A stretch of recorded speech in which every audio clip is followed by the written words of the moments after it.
আসসালামু আলাইকুম everyone, Rufus cooking ওয়ার্ল্ডের নতুন আরও একটি ভিডিওতে আপনাদেরকে স্বাগতম।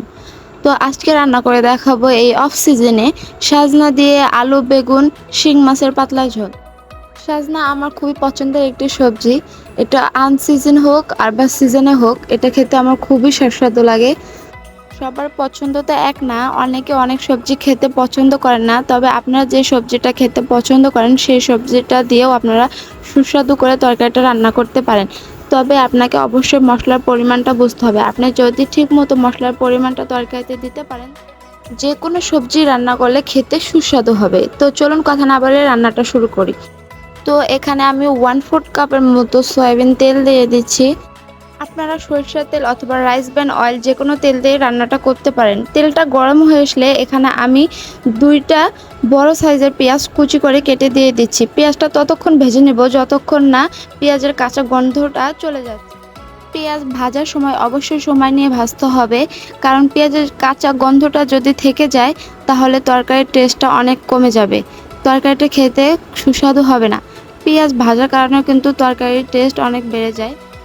পেঁয়াজটা ভাজা হয়ে গেলে এখানে আমি 1 কাপের মতো পানি দিয়ে দিলাম। এই পানিটা দিয়ে আমি পুরো মশলাটা কষাবো। 1 টেবিল চামচ এখানে পেঁয়াজ বাটা দিয়ে দিচ্ছি। আমি যেহেতু ঝোলটা পাতলা রাখবো সেজন্য আমি 1 টেবিল চামচ দিয়েছি। আপনারা যদি ঝোলটা গাঢ় করতে চান সেক্ষেত্রে 2 টেবিল চামচ পেঁয়াজ বাটা ব্যবহার করবেন। 1 চামচ রসুন বাটা দিয়ে দিচ্ছি। এখানে আমি হাফ চামচের মতো আদা বাটা দিয়ে দিচ্ছি এবং হাফ চামচের মতো জিরা বাটা দিয়ে দিচ্ছি। এখানে আমি সব মশলাগুলো আলাদাভাবে দিয়ে দেখালাম যাতে আপনারা খুব সহজে মশলার রেশিওটা বুঝতে পারেন। হাফ চামচের মতো হলুদ গুঁড়া দিয়ে দিচ্ছি। হলুদটা দেওয়ার সময় অবশ্যই খেয়াল রাখতে হবে হলুদটা যেন পরিমাণে বেশি না হয়ে যায়। 1 চামচের মতো লবণ দিয়ে দিচ্ছি ও 2 চামচের মতো মরিচ গুঁড়া দিচ্ছি। তো আমরা ঝালটা বেশি খাই, তার জন্য ঝালটা বেশি দিয়েছি। আপনারা যে পরিমাণ ঝাল খান সেই পরিমাণ অনুযায়ী এখানে ঝালটা দিয়ে নেবেন। সব মশলাগুলো দেওয়া হয়ে গেলে মশলাগুলো খুব ভালোভাবে নেড়েচেড়ে মিশিয়ে নেব এবং খুব ভালোভাবে মশলাগুলো ভুনে নিতে হবে। যতক্ষণ না মশলার উপরে তেল ভেসে উঠছে ততক্ষণ পর্যন্ত সময় নিয়ে মশলাগুলোকে আমি ভুনে নেব। তো মশলাগুলো ভুনে নিতে আমার প্রায় 10 মিনিটের মতো সময় লেগেছে। মশলার উপরে তেল ওঠা ভাব হয়ে আসলে এ পর্যায়ে এসে আমি শিং মাছগুলো দিয়ে দেবো।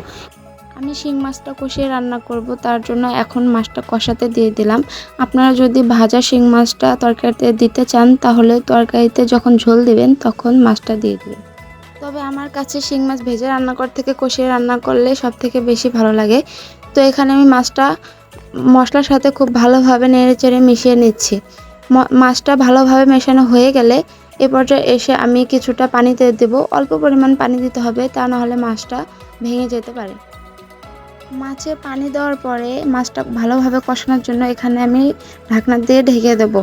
ঢাকনা দিয়ে ঢাকে আমি প্রায় 10 মিনিটের মতো মাছটাকে খুব ভালোভাবে কষিয়ে রান্না করে নেব। মাছের পানিটা শুকিয়ে আসলে মাছ কষানোর পরে এখানে আমি আলাদা করে তুলে রাখিনি, তবে আপনারা চাইলে মাছটা আলাদা করে তুলে রাখতে পারেন। তরকারিগুলো সব দেওয়া হয়ে গেলে এখানে কিছুটা পানি দিয়ে দেব। পানি দেওয়ার পরে তরকারিগুলো অবশ্যই মশলার সাথে ভালো করে মেশাতে হবে। মশলার সাথে ভালো করে মেশানোর সময় মাছগুলো যাতে ভেঙে না যায় সেই দিকে খেয়াল রাখতে হবে। মশলার সাথে তরকারিগুলো মেশানো হয়ে গেলে এখানে তরকারিগুলো সিদ্ধ হওয়ার জন্য ঢাকা দিয়ে দেব। প্রায় 10 মিনিট রান্না করার পরে ঢাকনা খুলে আবার তরকারিগুলো খুব ভালোভাবে নেড়েচেড়ে দেবো। তরকারিগুলো যেহেতু 50% সেদ্ধ হয়নি, তাই অবশ্যই তরকারিগুলো উপনিচ করে নিয়ে দিতে হবে যেন তরকারির ভেতরে মশলাটা খুব ভালোভাবে ঢুকে। তরকারিগুলো নাড়া হয়ে গেলে আবারও ঢাকনা দিয়ে দেব। আবারও প্রায় 15 মিনিট খুব ভালোভাবে ঢাকনা দিয়ে তরকারিগুলোকে কষিয়ে নিয়েছি। এবার প্রায় তরকারিগুলো 50%-এর মতো সিদ্ধ হয়ে গেছে। এই পর্যায়ে এসে ঝোলটাও শুকিয়েছে, তাই এখন আবার তরকারিতে পানি দিচ্ছি। পানির পরিমাণটা একটু বেশি দেব, কারণ এরপর তরকারিতে আর কোনো পানি ব্যবহার করব না। এই পানি দিয়ে তরকারির ঝোলটা রেখে দেব।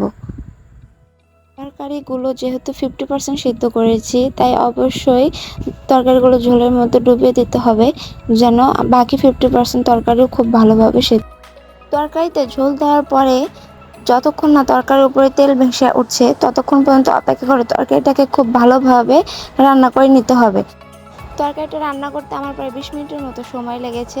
তরকারিতে আমি যে কষে শিং মাছটা দিয়েছিলাম সেটা কিন্তু আমি আলাদা তুলে রাখিনি, তবু কিন্তু একটা মাছও তরকারিতে ভাঙেনি, সব মাছগুলো আস্ত ছিল।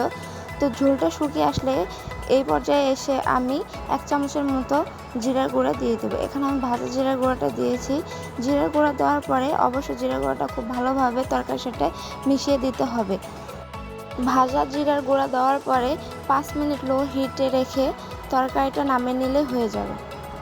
তো ভিডিওটি ভালো লাগলে অবশ্যই আমাদের চ্যানেলটি লাইক, কমেন্ট, শেয়ার করে দিয়ে সাবস্ক্রাইব করে দেবেন।